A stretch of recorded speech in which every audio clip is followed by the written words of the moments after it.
क्या बिहार में अब यूपी वाला मॉडल पूरी तरह लागू हो चुका है? क्या सम्राट चौधरी की सरकार ने मन बना लिया है कि अब सरकारी जमीन पर कब्जा करने वालों की खैर नहीं? मुजफ्फरपुर की सड़कों पर जब बुलडोजर की गड़गड़ाहट गूंजी तो कोहराम मच गया। चीख पुकार पुलिस से भिड़ती जनता और मलबे में तब्दील होते आशियाने। ये मंजर देखकर हर कोई हैरान है। लेकिन सवाल ये है, क्या ये सिर्फ शुरुआत है? क्या बिहार के हर जिले में इसी तरह पीला पंजा चलेगा? और सबसे बड़ा सवाल, जब पुलिस और जनता के बीच खूनी झड़प की नौबत आ जाए तो प्रशासन पीछे क्यों नहीं हटा? आज हम मुजफ्फरपुर के उस एक्शन की पूरी कहानी आपको सुनाएंगे जिसने पूरी बिहार की सियासत में हलचल पैदा कर दी। नमस्कार, आप देख रहे हैं YBN बिहार झारखंड। मैं हूं आपके साथ मुदिता त्रिपाठी। बिहार की राजनीति में सम्राट चौधरी का इकबाल बुलंद होते ही बुलडोजर ने अपनी रफ्तार पकड़ ली है। मुजफ्फरपुर के लोग जब सुबह सोकर उठे तो उन्हें अंदाजा भी नहीं था कि आज उनके मोहल्ले में खाकी वर्दी और भारी मशीनों का कब्जा होने वाला है। मुख्यमंत्री सम्राट चौधरी के सख्त आदेश के बाद प्रशासन पूरी तैयारी के साथ मैदान में उतरा।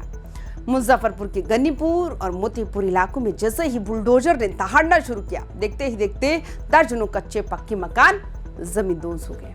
ये कार्रवाई किसी घर पर नहीं बल्कि पूरी सरकारी जमीन पर थी जिस पर सालों से कब्जा जमाया गया था। प्रशासन का इरादा साफ था, सरकारी जमीन का मतलब सिर्फ सरकार का हक। मुजफ्फरपुर की सड़कों पर गरजता हुआ ये पीला पंजा सिर्फ एक मशीन नहीं बल्कि बिहार की बदलती राजनीति का प्रतीक है। सम्राट चौधरी के डिप्टी सीएम बनते ही जिस तरह से प्रशासन ने आक्रामक रुख अपनाया है, वो साफ इशारा करता है कि अब सुशासन की परिभाषा बदलती जा रही है। गन्नीपुर की उस तंग गलियों में जब बुलडोजर घुसा तो वहां सन्नाटा पसर गया। सालों से लोग ये मानकर बैठे थे कि सरकारी जमीन पर उनका हक पक्का हो चुका है। उनकी उम्मीदें पल भर में मलबे में तब्दील हो गई। ये मैसेज सिर्फ मुजफ्फरपुर के लिए नहीं बल्कि पूरे बिहार के उन भूमाफियाओं के लिए भी है जो सरकारी संपत्तियों पर कुंडली मार कर बैठे हैं। लेकिन ये कार्रवाई इतनी आसान नहीं थी।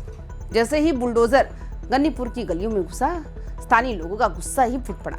अपने आशियाने को गिरता देख लोग बुलडोजर के सामने खड़े हो गए। महिलाएं और बच्चों की चीख गूंजने लगी और देखते ही देखते ये विरोध एक हिंसक झड़प में तब्दील हो गया। हंगामे की शुरुआत तब हुई जब बुलडोजर ने पहली दीवार पर वार किया। जैसे ही ईंटें गिरनी शुरू हुई, वहां मौजूद भीड़ बेकाबू हो गई। पुलिस के घेरे को तोड़कर लोग मशीनों के आगे लेट गए। हालात ऐसे बन गए थे कि अगर पुलिस थोड़ी भी ढील देती तो बड़ा हादसा हो सकता था। पुलिस बल को मजबूरन फोर्स का इस्तेमाल करना पड़ा ताकि सरकारी काम में बाधा डालने वालों को पीछे धकेला जा सके। आंखों में आंसू लिए महिलाएं और गुस्से में चिल्लाते युवा, ये मंजर गन्नीपुर की सुबह को सालों तक याद दिलाता रहेगा।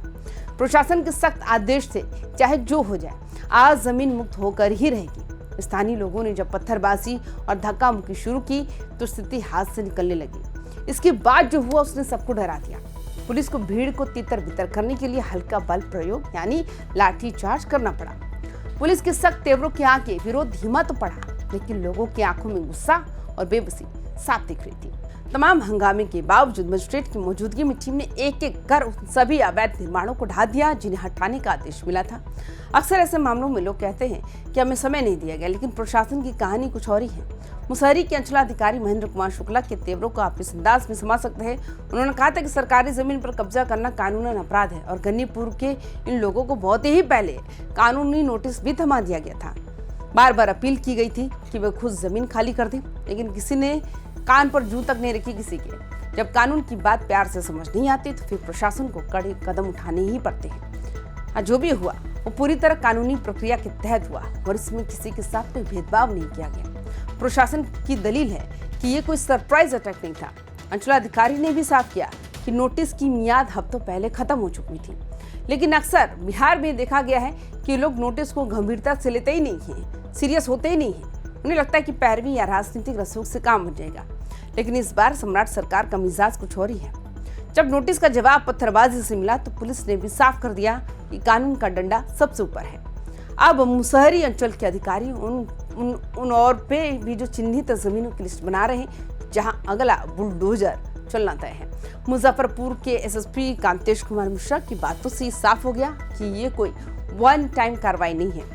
उनके बयानों का सार भी कुछ ऐसा ही है कि उन्होंने कहा कि मुख्यालय से हमें स्पष्ट निर्देश मिले थे कि पूरे जिले में जहां कहीं भी सरकारी जमीन पर अवैध कब्जा है उसे हर हाल में मुक्त कराया जाए। मोतीपुर और गन्नीपुर में जो अभियान चला है वो बस एक ट्रेलर है।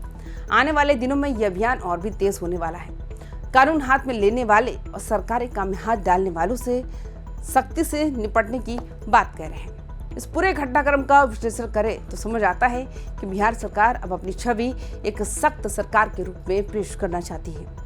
यूपी में योगी आदित्यनाथ ने जिस बुलडोजर मॉडल से अपनी पहचान बनाई, सम्राट चौधरी भी शायद उसी रास्ते पर चलते दिख रहे हैं। मुजफ्फरपुर की कार्रवाई उन सभी लोगों के लिए एक बड़ी चेतावनी है जो सरकारी संपत्तियों को अपनी जागीर समझ बैठे हैं। मुजफ्फरपुर एसएसपी के बयानों ने यह तो साफ कर दिया कि यह अभियान रुकने वाला नहीं है, लेकिन यहाँ एक बड़ा सवाल विस्थापन का भी है। चीन दर्जनों घरों को ढहाया गया, उनमें रहने वाले गरीब परिवारों का क्या होगा? क्या सरकारी जमीन खाली कराना ही काफी है या उनके रहने के लिए कोई वैकल्पिक व्यवस्था भी सरकार के एजेंडे में है?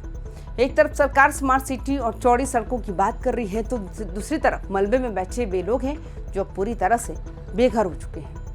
आने वाले दिनों में ये मुद्दा बिहार विधानसभा में भी गूंज सकता है। एक तरफ कानून का पालन है तो दूसरी तरफ उन परिवारों का दर्द जिनके सिर से छत छिली गई। भले ही वे अवैध कब्जे में थे, लेकिन अब वे खुले आसमान के नीचे आ गए। सवाल ये है कि प्रशासन ने इनके विस्थापन, इनके ठहराव के लिए कोई योजना बनाई थी या फिर सिर्फ घर गिरा देना ही समाधान है? मुजफ्फरपुर की गूंज अब पूरे बिहार में सुनाई दे रही है। क्या अगला नंबर आपके शहर का है? आपको क्या लगता है, क्या सरकारी जमीन खाली कराने का यही तरीका सही है? अपनी राय कमेंट बॉक्स में जरूर बताएं। बाकी तमाम खबरों के लिए देखते रहिए 5 बिहार झारखंड। नमस्कार।